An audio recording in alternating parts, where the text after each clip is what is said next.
Before you ask, the book that I read to my son's third grade class right now is Lenny the Lobster. And the reason I read that book is because the kids get to choose the ending. Lenny's coming to dinner. They want to cook him and eat him. Does he figure it out or not? The drama's unbelievable. And I believe, folks, that it is the perfect segue and parallel to our college basketball betting show here at FTN Bets. What do we do here? We cover as many games as possible. I give you my picks, of course, early on are the ones that I like the most, but then I go through a myriad of games. And people have asked me yesterday, I got a tweet on X, why do you cover so many games? If you just did your top ones, you would have such a great record. Record is fine, but I think the bigger service here is to cover as many games as possible. You're tuning in from all over the country, even maybe different countries, and you have games that you want to talk about. So, of course, I'll give you my favorite leans at the beginning. They've been doing well, but we cover a myriad of games because I'm a man of the people here at FTN. Mike Randle with you, ready to rock and roll. Of course, you see in the bottom there, promo code FTNSB gets you 25% off. So many great things here. We're ready to get into it. Yesterday, we got the big games right across the board. Great win by Providence. Great win by Auburn over Alabama, the bounce back. So very excited. Let's see who we got in the house here on a Thursday. The Trevor with the vulgarity early. Crate out of here. Let's go, Friars. Exactly. LaRon. Okay, I can officially start when LaRon is in the house. Ian, thank you for joining us. As always, guys, I can't thank you enough for the likes, subscribe, the comments, all that stuff. Show is doing better than ever. I am flying here to March Madness. We cannot wait for March Madness, all the great stuff that's going on. The models with Frank Brank, I'm going to reference them today. They're fantastic. Mike Crutchery, Josh Gross, Walt Waddell, Matt Joseph's got his picks as well. So we got so many things here. Very, very excited. Trevor, that was an instant classic. It was crazy. When Carter, I was a little worried about the cover. I was so mad because they played well. When Carter hit the three, I knew we had it. I knew we had it when Carter hit three. I said, we're taking this one home. And just Creighton's defense, guys. And let's talk about, we get to March Madness. Creighton's defense is the problem. That's it. They just don't stop anyone. Ready to go here. Good job last night. Yeah, well, good days and bad days. Last one was a good one. It was a logo 3. That's exactly right. Logo 3 was great. Tommy, appreciate you watching. Thank you, brother. And Wisconsin Green Bay, Jerry, we'll get into it. Makes no sense. Scares me because the lines that haven't made sense lately have certainly gone the other way. It's all an indication here because the lines are sharp. All right, enough of me talking. Let's get into the picks. Ready to go. I mean, Wright State scores 100 on everybody at home, or at least 90, okay? So Detroit Mercy, listen, we tried to get Detroit Mercy to the window. I understand that.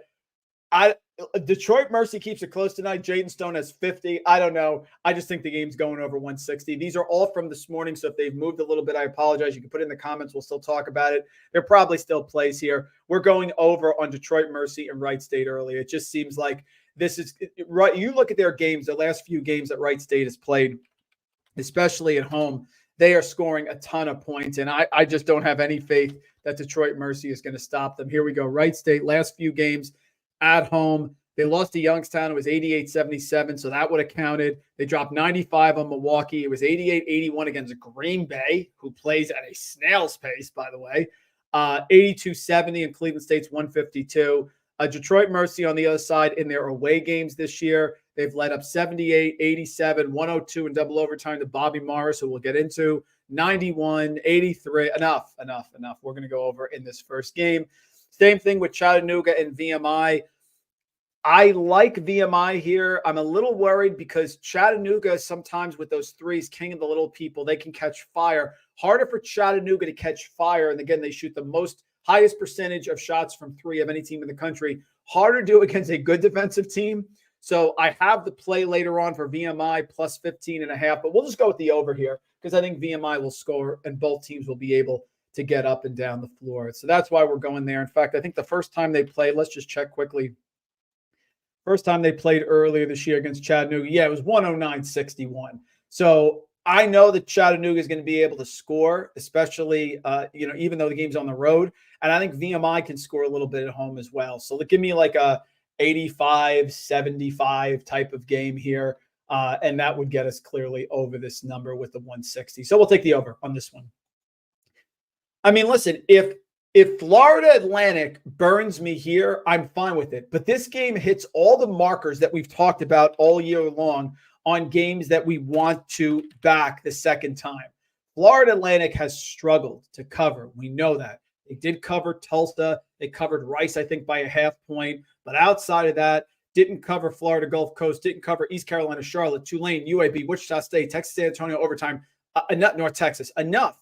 So now they're going on the road. They played UAB at home, 86-73. That game was close until the end, and then they pulled away. UAB got up early. Then they came back in the second stanza, and they did end up covering at the end on a last-second shot. But we now have a second matchup. We have a poor defensive team in FAU who's been bad against the spread and is now on the road against a UAB team that actually was competitive with them the first time. Plus, guess what the number is? The magic 5.5. So everything checks off here. We're going with that. Same thing here. Arizona has not impressed me. I think they're a fraud.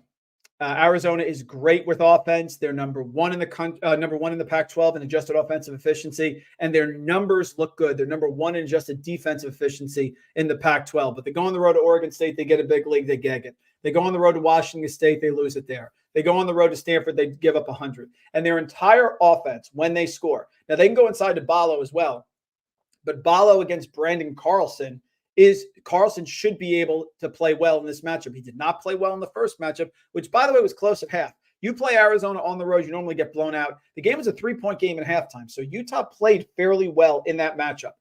In that game, the first time they played, you look at those two teams, they got from Caleb Love 23 points, and they got 20 points from Keshad Johnson.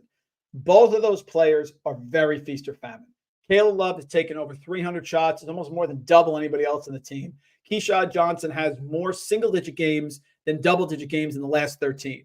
So you have a very sort of flimsy offense, a very volatile offense. You have Carlson inside who should limit Ballo. You have an undefeated Utah team at home this year that's 8-4 against the spread. You have a second game. You have a rematch. They've beaten Arizona here 3 of the last 4 years. Enough.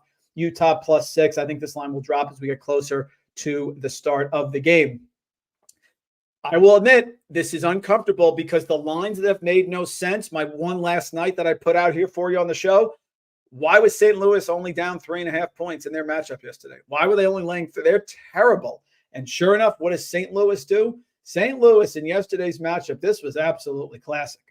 St. Louis yesterday hung 102 at LaSalle. So LaSalle, not great, but certainly statistically better than St. Louis. St. Louis has been abysmal, terrible on defense, one of the worst defensive teams in the country, and their offense hasn't been great. But what happens? Weird line, we go that way. I don't have the guts to take Robert Morris. The line is screaming for you to take Robert Morris. Green Bay is good. They're solid. They're well coached by Sundance Wicks. I saw it special in him. He was very good. Disciplined, take ownership. They blew out Uipui in the second half. In the Horizon League, Green Bay is 10-3. They are tied with Oakland. They cannot afford a loss here. Now they're going to Robert Morris, who's 5-7. They played them the first time. They beat him by 17 at home. Everything is screaming with this line, Robert Morris. I just can't do it. I just can't do it. And sometimes the line movement's wrong. And how about yesterday? The Wisconsin line went from 5.5 to 8.5 before tip. Michigan led start to finish pretty much in essence. So I'm spitting in the face of the line here. I apologize if this is wrong. Green Bay +3. One of the model plays. If you're not using our models, you're missing out here. Frank Brank is scalding hot. I went against his model yesterday and shouldn't have 13% edge on Michigan +8. That was a big call. Next biggest edge we have is what I'm going with here. St. Peter's +7.5 at Quinnipiac. That's a 13.2% edge. I am taking it.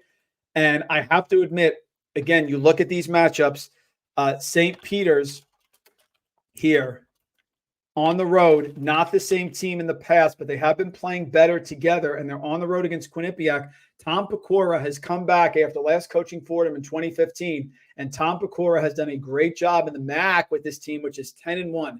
They are 2.5 games clear of Niagara. They are comfortable. They have Mount St. Mary's on the road, which is a bit of a frisky game. They have in that game, Mount is only they are favored by 1 at Mount St. Mary's, so that's a game they could definitely lose. But they have won, let's see, they have the nation's third longest winning streak with 9 straight games. Last time they lost was Florida.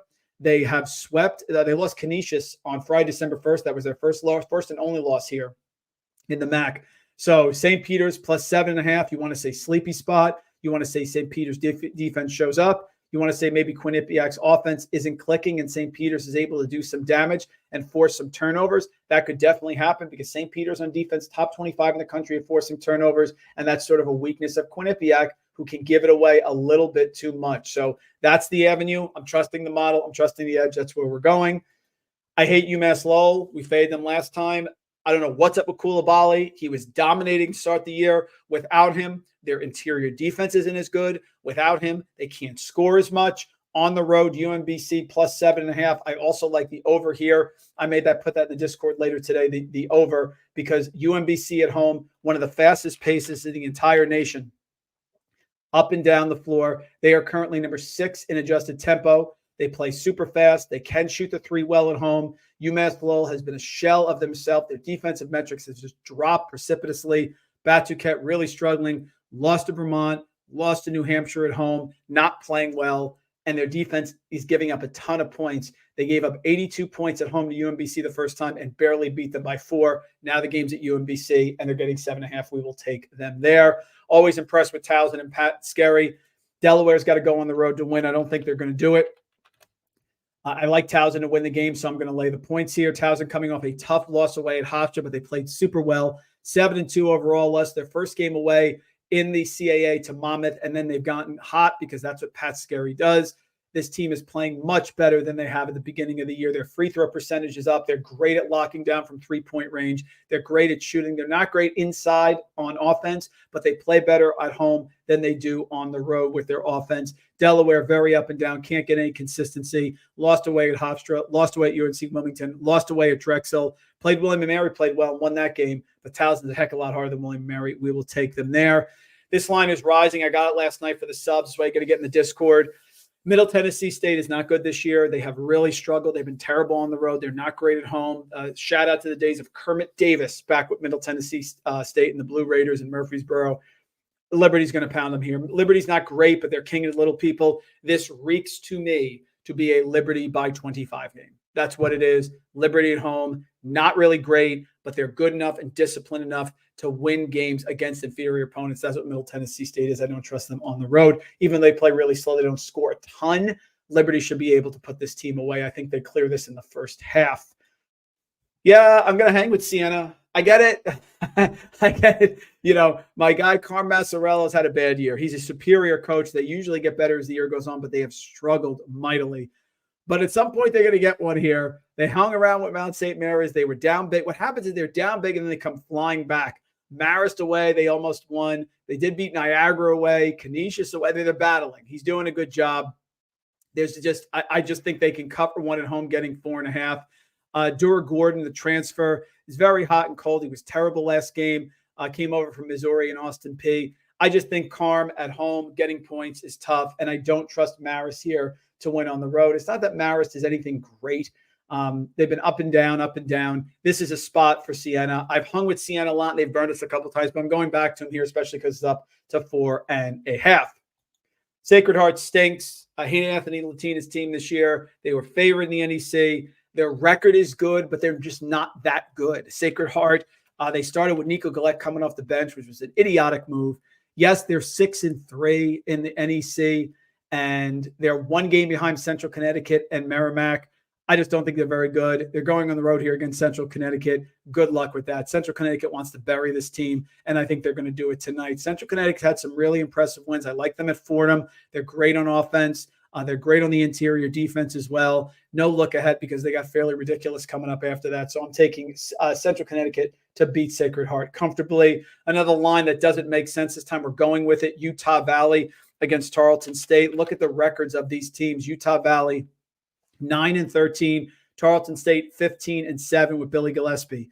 Tarleton State is at 8-3 in the WAC here. And if you look at the standings, Tarleton State is just a couple games behind Grand Canyon. But this is one that, to me, doesn't make any sense. Tarleton State metrics are not great. They're terrible on the defensive boards. They're terrible at defending the three as well. And they're going on the road. They went on the road at Abilene Christian, who is ranked lower than Utah Valley and KenPom, and they went to overtime. They went away at UT Rio Grande, who Utah Valley is much better than, and they won there away by 4. They went to Grand Canyon, got their doors blown off by 30. They went to Cal Baptist, lost by 14. Utah Valley lost 6-7, struggling for sure with under Todd Phillips, but they're home.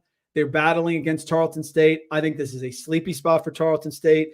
The line makes no sense. This one I'm going with because I just think Tarleton State has not proven anything to me that they can do anything on the road in conference and cover. So we'll take Utah Valley because somebody's going to look at the record and say, oh, you're going to give me 3 points with Tarleton? No problem.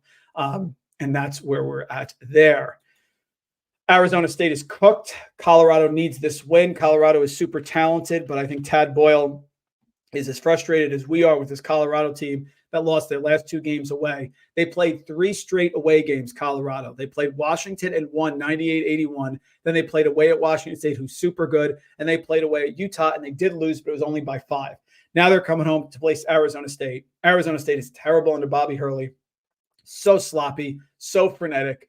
And they played at Arizona State, Colorado, and they lost 76-73. So a team that lost at Arizona State by 3 is now favored at home by 14.5. You know what to do. Colorado at home, super tough.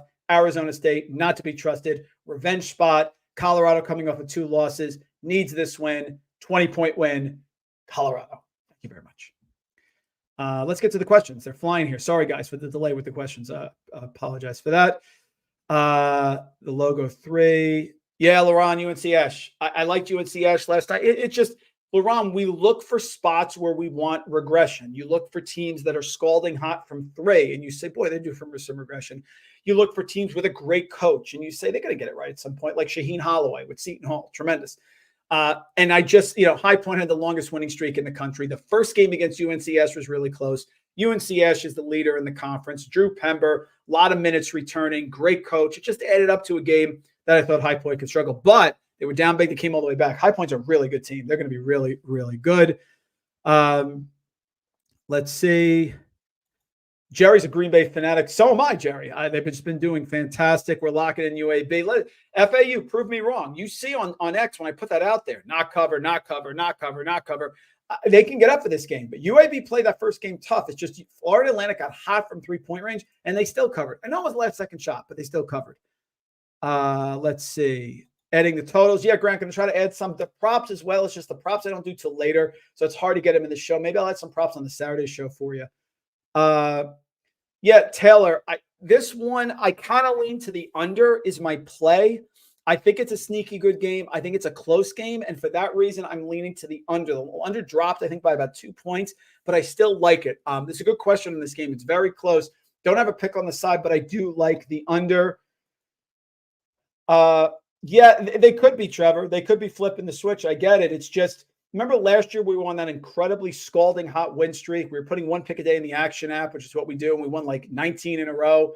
And people were saying, like, I was going to start fading you because at some point you're going to lose. Yeah, I don't buy into that. I think there are some years like Drake when they were covering machine, like they covered 16 in a row. So, yeah, Florida Atlantic could flip the switch, but if they flip the switch, they're going to flip it on defense? I don't know about that. Let's see. Can't decide on what you, Trevor. It's the game of the night for me. Don't get it. Don't get it. If it's a trap or not, I have no idea. Jerry, they were scalding hot St. Louis. I knew it. As soon as they got a pick, I knew the game was over. It just made no sense. But again, tonight, Robert Morris makes no sense. So here's our therapy for the day. Yeah, Quinnipiac's been really good. It's the only reason to fade is some regression. I get it. If you want to stay away from one, that's fine. Yeah, I think Dura Gordon can back out. Elliott's been back for Siena, but Dura Gordon should play better. I am with you as well. I'm not buying what Tarleton State. Yeah, I agree, Laurent. Tarleton State, look at them on their record is good. The average person, I call him Joey Gambler, is going to look at those records and say, I'll take the 3 points of the better team. I just don't buy it. Colorado at home. Oh, my God. Yeah, they cook teams at home. This is a toughie, Trevor. I didn't put it in there. We can talk about it at the end. This is a really tough game. And that and UCLA. Yeah, UCLA was a really good one as well. I'll get back to the questions, guys. Sorry, I want to get to the rest here. I mentioned this one before, not one of my top plays, but I will take VMI plus 15.5. The problem with taking VMI, guys, is sometimes we've been down like 25, and they have a miracle comeback at the end. Style versus style here. They're both the same. It's a lot of points. Chattanooga can be hot tonight. VMI's not great on defense, but a sprinkle, maybe a half unit on this one as well. Rivalry game here. I'll take Albany. Binghamton buried us the other day, but they're not very good at home, Binghamton. They lost to Vermont by 13. They beat us with NJIT. It was 9. They beat us away at Maine. I get it, but they're very inconsistent. They don't shoot well from three-point range, and they cannot make free throws, Binghamton. So it's a rivalry game. Albany's well coached on the road against a Binghamton team, doesn't force turnovers, gives a lot of turnovers, and isn't great from the free throw line. I'll take the points in that one. I hate Milwaukee. We've won with betting against Milwaukee, fading them more than we've won. We lost with them, actually. But it's Youngstown State here. They haven't played Youngstown yet this year. They've won their last two games, Purdue, Fort Wayne, and Ooey Pooey. I just think Youngstown State at home can really scorch her. And they're great at defending inside the arc, and they're great at making free throws. I don't like this Milwaukee team. I know B.J. Freeman can be tough. I just don't like them. It's a lot of points. That's why I put it last. I didn't put it up top, and I'm going with them. Be careful with this one. I do like Monmouth, but Monmouth's reputation and what they've done is when they play a really good team at home, they cover. When they go on the road and they're a big-time underdog like Seton Hall, they cover. But when they play inferior opponents, sometimes they don't cover. I do like them. I like the matchup, and I think King Rice can't mess around now that it's later in the year. I think the team realizes there's a sense of urgency, and they sort of want to get in position. They're only 5-5 in the CAA, so they want to get in good position here for the tournament. They're tied with three other teams at 5-5. So I think the motivation is there against William & Mary. I don't think they're going to mess up. It's the only time they're playing William & Mary this year. William & Mary has lost 6 of their last 7. They did beat Northeastern away. It's a lot of points. I get it. Not a huge wager, but I do like Monmouth in this spot. Memphis stinks. I'll take Temple. You know I hate Memphis if I'm taking Temple. But Temple plus 6.5, they've been a little bit better lately. It's a lot of points on the road. Not one of my top plays. I sided with Northern Kentucky. I looked at this game. I put this on X. I'm concerned. Ajita going back and forth. I even went to our models to see if there was an advantage here on Northern Kentucky. We have Northern Kentucky plus 2.5 at FanDuel. It's a 9% edge from Frank. That put me over here. I don't know if the 2.5 is still available. It may be, or it may have come down at this point. If you get 2.5, grab it. I'll take Kentucky. If you want to go money line, that's fine as well. Really close game. Two really good teams. Vermont struggled in their last game against Binghamton. I don't think they struggle here. This is John Becker in the second half of the year. The guy is automatic. One of the best coaches in college basketball. I know it's on the road against an NJIT team that they only beat by 11 at home, but that was back on January 13th, almost a month ago. Since then, Vermont has been a dynamite. Binghamton by 20 away. Bryant away by 10. Albany by 22 at home. Binghamton fine by 13. I think they cover here. I think they play well. It's a lot of points if you want to stay away, but I just believe in John Becker in Vermont. I don't believe in Bill Cohen in Northeastern at all. I'm taking Campbell plus 3. Northeastern's very mediocre. They can turn you over, but Campbell's been playing well at home lately, and I think the 3 is too much. And the last game I have the card today is a payback spot. Drexel actually beat UNC Wilmington earlier this year, so I don't think we get a sleepy spot with UNC Wilmington. You know they're one of the teams I love this year. Now, Drexel's falling off a little bit. They were 7-0 in the CAA. They lost 2 of their last 3. They lost away at Townsend. They lost away at Monmouth. Now they got to play UNC Wilmington. They got Charleston coming up. They're in the midst of a very, very rough road trip. I love what Takeo Citadel's doing with UNC Wilmington. I don't care they lost to Stony Brook away. I don't care they had the 3-game losing streak to Arkansas, Drexel, and Townsend. You saw them win at Kentucky. You've seen some big ones. They crushed UNC Asheville earlier. They swept Charleston. This is a good UNC Wilmington. This is a dangerous Seahawk team. I am taking them to get revenge against Drexel in tonight's matchup. Other comments here. Then we'll get out of here. Ryder Fairfield over Grant. No play. I'm sorry, my man. I'll check it out. No play as well. Northern Kentucky. Yeah, Lauren, I'm going with them. Frank's got it 2.5 on the college basketball model. If you can get a FanDuel if it's still there, I'll take it. Really close game. Greg Campy, Oakland. It's just Northern Kentucky is still the king of the conference, and they're home and they're getting points. And I think it's an automatic play for me there. Jared, let me speak about this. Don't get thrown off with Wisconsin. And I'm going to tell you why. Every team that makes a run to the Final Four or does well always has a stretch where they stink. It's happened every year. I will give you my 2 favorite examples. UConn last year, I think it was 4 of 6 with UConn last year. Let me see. So UConn wins a title last year. Yeah. I mean, mid-January. Okay, mid-January. So this is not November here. Mid-January, they lose Xavier away by 10, Providence away by 12, beat Creighton at home, Marquette away by 6, St. John's at home by 11, and Seton Hall away by 1. And that's when Danny Hurley goes out and says, get us now because we're coming. I got thrown off their scent last year because of that losing streak. So on January 25th, which guys, and they lost to Xavier 2 games later. So they actually lost 6 of 8 Connecticut last year. Basically 10 days ago, if you will, 1 year ago, 10 days back, UConn was 16-6 and 5-6 in the Big East, and they won the national title.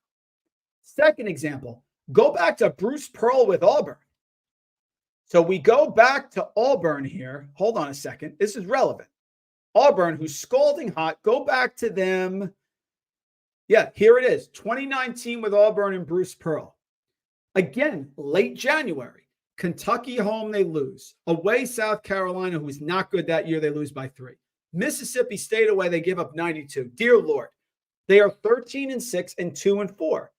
Auburn on fire loses Isaac Okoro in the North Carolina game in the Sweet 16, beats Kentucky in overtime, and guys certainly should have beaten Virginia in the Final Four. They fouled Kyle Guy on a 3 when they're up 3 at the end of the game. So Auburn could have won a national title. What I'm telling you, Jared, this long-winded speech, I apologize, is every team that makes a run, a really good run, will have a slump. And this is Wisconsin's slump. I'm buying Wisconsin. I don't freaking care. And I don't care if they lose at Rutgers, and they may. We're playing at the rack in their next game. Brandon, sorry, buddy. No read on this. I usually like the Leathernecks a lot. I got to look at this game, though. I looked at it, didn't see an edge, and I moved on. Updated Final Four predictions. MLB fan, I'll tell you this right now. Love Tennessee. Loved them all year. Mad at myself. Shame on me for not picking them against Kentucky. I still like Kentucky, but they got to get the defense right. And I still like Wisconsin. The other ones are wide open. St. John's got to start shooting more consistently. But right now, Tennessee and Wisconsin, I still love them. I'll tell you right now. Jerry likes the Albany pick. I appreciate it. Can we go back to the well? I think we can. Colby, we'll see tonight. Let's see. Trevor, the UNC. Yeah, Stanford. I agree. I like UNC. Yeah, I like UNCG. It's a close one. Stanford's been really good. It's a very close one. No feel on that one as well. Daryl, I told you I like Campbell tonight. Grand Canyon's a stay away, and I like Monmouth, even though it's a lot. Yeah, this one, Daryl, is interesting. Let me pull this one up before we go. Sorry, guys. This one is very interesting. Anyone surprised in this matchup that UC San Diego's only favored by 1? You got Aaron Gano, who's from Tenafly here in New Jersey. The Rainbow Warriors only 12-11, 15-8 here for the Tritons. Tritons are 9-2 and coming off a loss against Long Beach. Only 1 point. I will tell you, Daryl, that one speaks to me to be a Hawaii pick, but I saved it at the end. We'll see what happens there.